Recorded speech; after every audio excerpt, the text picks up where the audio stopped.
pathologique particulier avant qu'il s'est On n'entend présenté. rien du tout. Donc, je lui dis que c'est un patient âgé de 16 ans qui n'a pas de facteur de risque cardiovasculaire ni d'antécédents particuliers jusqu'à ce qu'il s'est présenté pour une urgence hypertensive compliquée d'OAP.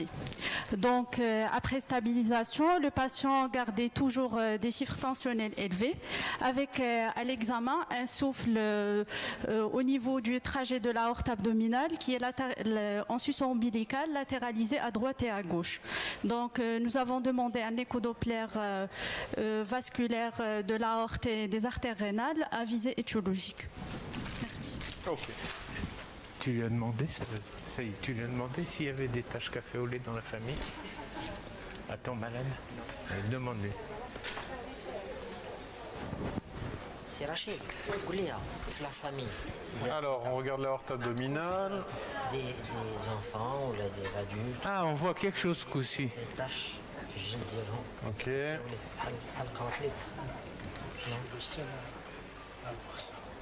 D'accord, d'accord. Ok. Allez, salut. L'aorte abdominale qui est Merci. dilatée chez un jeune homme de 16 ans. C'est un gamin de 16 ans. Ok. Avec une aorte qui paraît assez grosse. Non, il n'y a pas. Il n'y a pas de tache dans la famille. Hein. Pas chez lui, si j'ai le malade d'avant.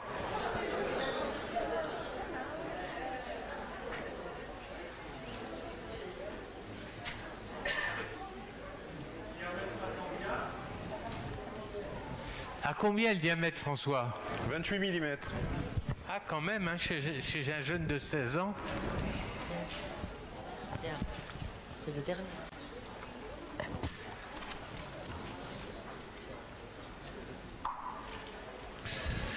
Ok, donc on voit l'artère rénale. Alors, il n'y a pas de règle. L'artère rénale gauche ici. Tu fais un tir dessus? Il y en a probablement deux d'ailleurs. Il y a un aliasing Ah ouais. au niveau de cette artère.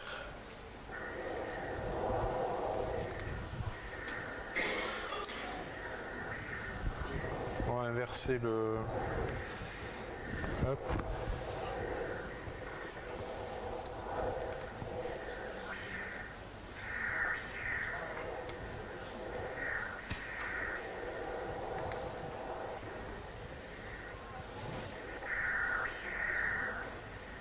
Avec des vitesses donc, qui sont très élevées au niveau de cette artère. T'es à combien? À 4 mètres. 4 mètres. On va voir combien il y a dans l'aorte, mais l'aorte étant un peu dilatée, elle ne doit pas avoir une très grosse... T'as pas besoin de faire de rapport, hein, là. Là, il n'y a pas besoin de faire de rapport. Alors, il y a une deuxième petite artère rénale qu'on voit dessous. Non, c'est pas une artère rénale. C'est la même, elle est très tortueuse quand même. Et si on suit l'artère comme ça,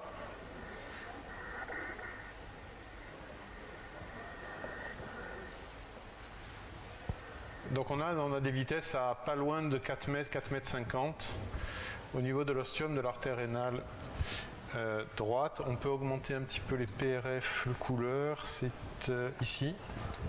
Ça. Tu peux peut-être grossir un petit peu l'image. Ouais. Voilà. Ok, on va diminuer le gain couleur. Alors j'aimerais bien voir à l'intérieur de cette artère ce qui se passe. Voilà, là, il y a clairement, il y a l'air manifestement d'y avoir un éperon là.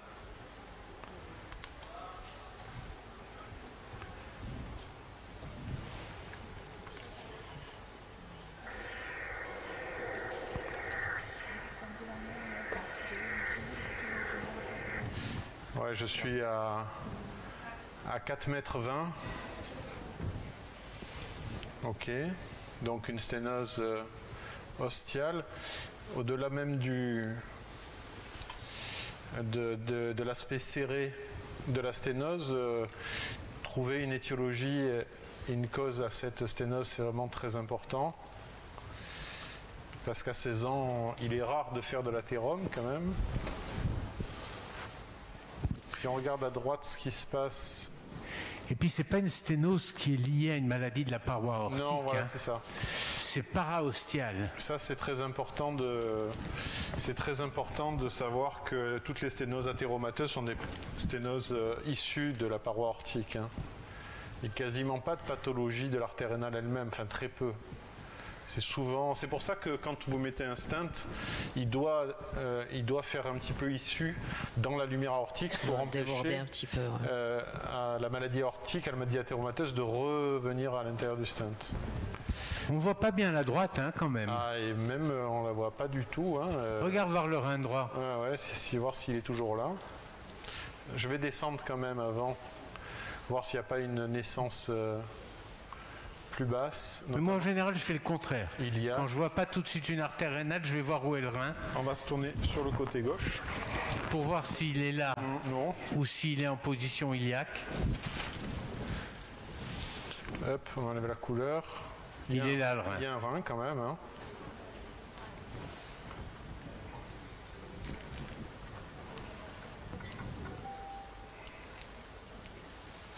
Il y a un rein qui est ici.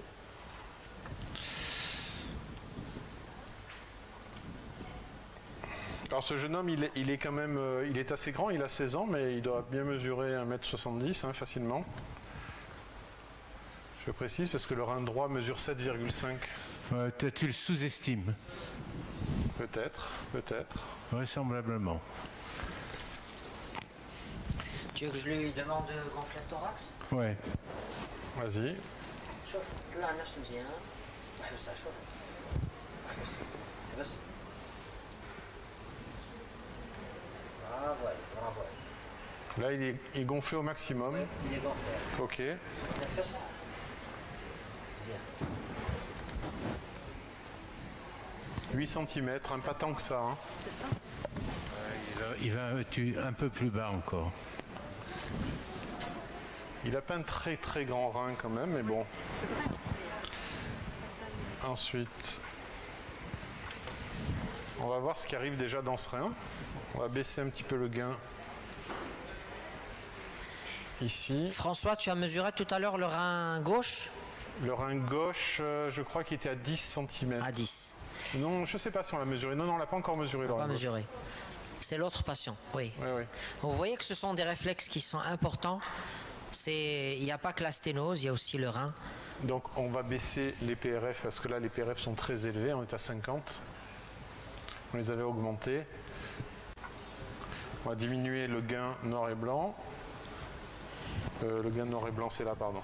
Et vous voyez, il y a cette constance, ou presque, qui est les gaz présents dans l'angle colique droit.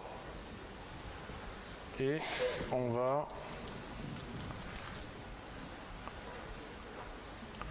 je pense que quand même, il n'y a pas énormément de choses qui arrivent au niveau rénal. Non, t'as raison, ça a l'air d'être... T'as baissé la PRF? On est à 7. Ah ouais, c'est pas beaucoup. Donc on a un peu de veine et on va voir ce qu'il y a au niveau...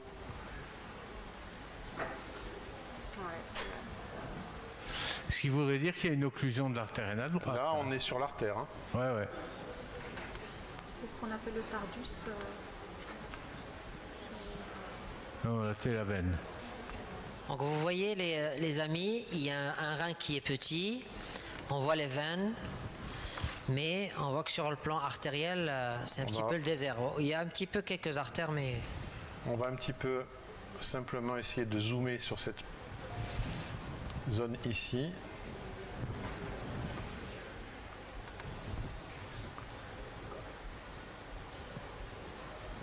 Ah oui, c'est vachement amorti. Hein. Ouais. C'est plus qu'amorti. Hein. Ah ouais. On est dans soit une sténose excessivement serrée, soit un rein qui est vascularisé, qui vient de perdre son artère rénale et qui est vascularisé par des branches capsulaires de la surrénale. L'artère rénale est occluse, hein, là, très vraisemblablement. Je vais...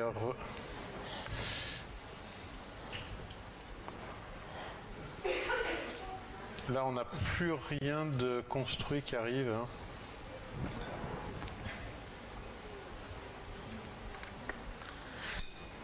Hein. ça, on va lui demander de gonfler. Tu mesures le rein à gauche. Là, ça change rien. Ça fait voilà, on a ça, on a ce flux extrêmement extrêmement revenu à plat. Je pense que l'artère rénale droite est occluse. On va revenir ici. Le médecin qui s'en occupe, il n'y a pas d'autres territoires artériels qui sont touchés? Scanner de quoi? Thoraco-abdominal.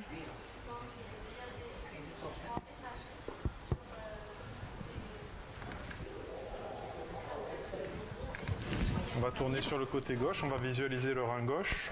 Donc on a objectivé sur l'angioscanner des épaississements étagés sur l'axe de l'artère mésentérique supérieure, tronc cœliaque et aussi les troncs supra-aortiques. Il y a des épaississements diffus avec au bilan biologique un syndrome inflammatoire. Donc on a pensé à la maladie de Takayasu sur sténose bilatérale.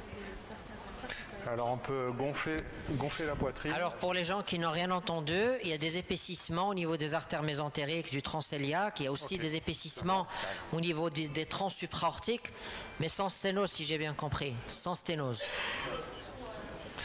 Alors je pense que c'est vu qu'on a un rein gauche qui est à, là on a une information importante, on a un rein gauche qui est à presque 13 cm. Ouais.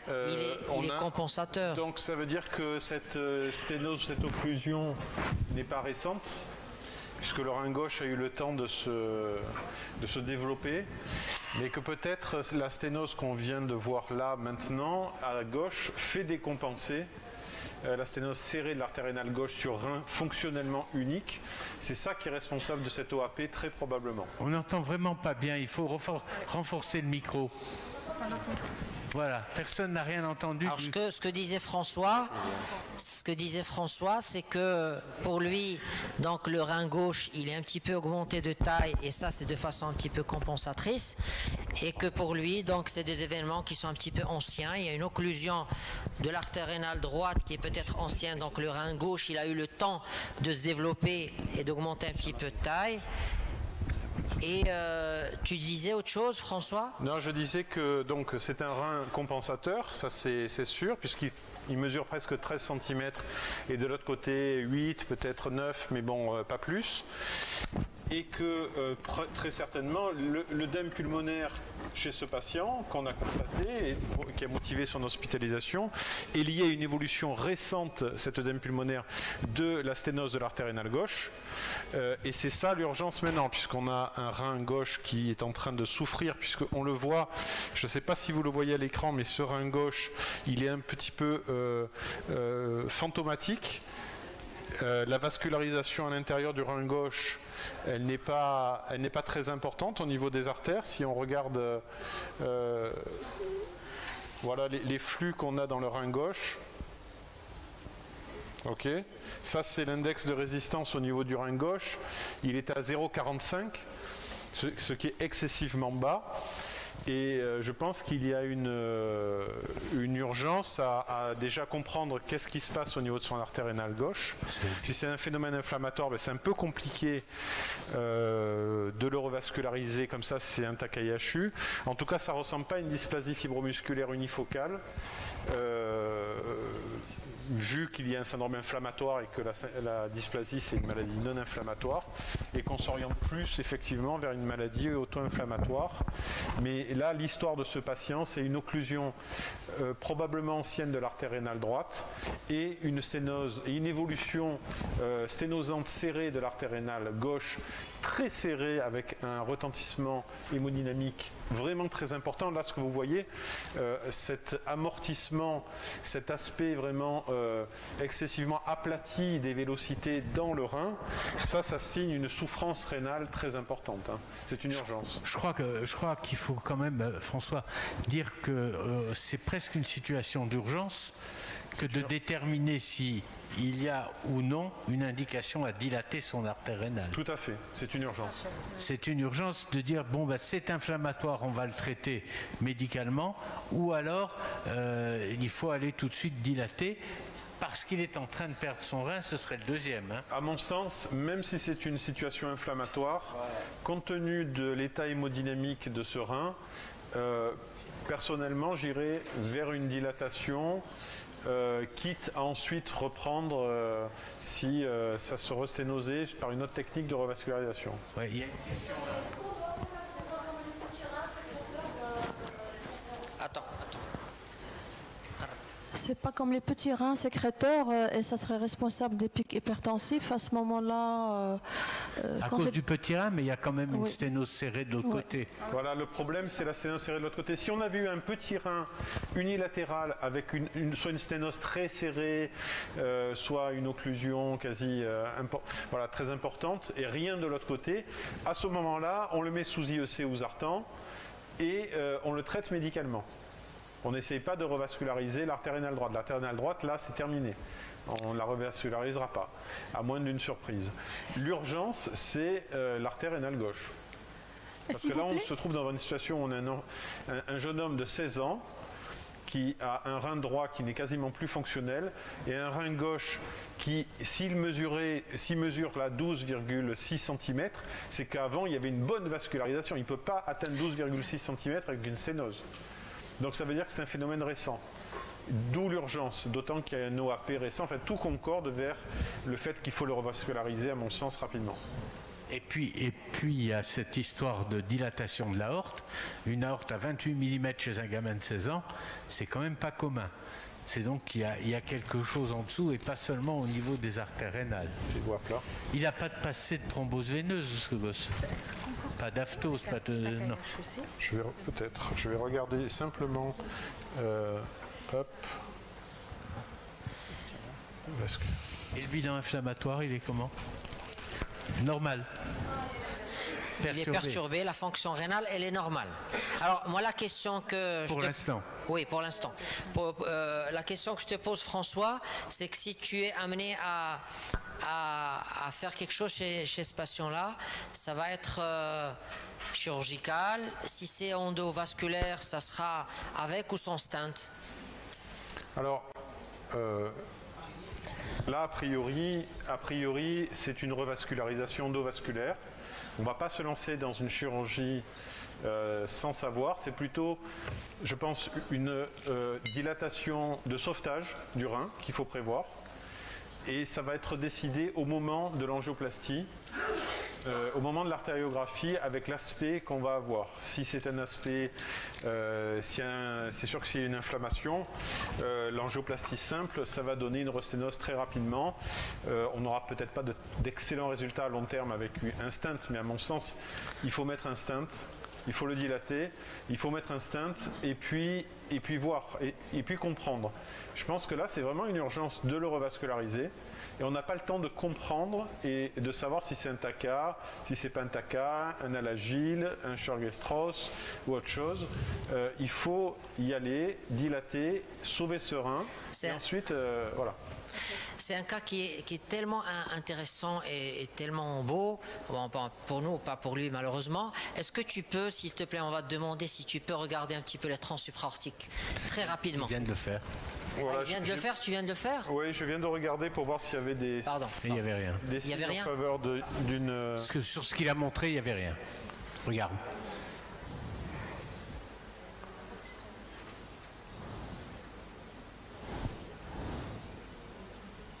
Ça, je suis au niveau de l'artère sous-clavière. Augmente le gain, s'il te plaît. Ouais.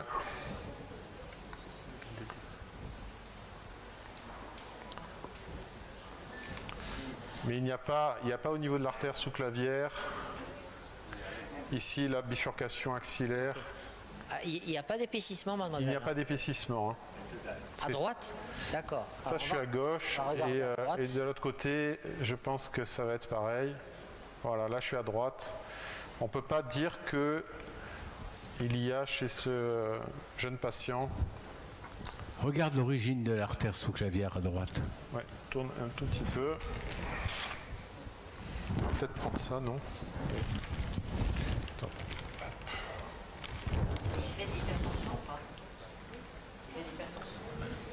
Alors pour toi... Tiens, regarde. Il y a quand même un éperon. Hein. Et voilà. Il y a peut-être un C'est ce tacard. que je voulais voir. C'est un des signes précoces. Regardez, il y a un petit éperon isoécogène. Tu peux le montrer avec le pointeur?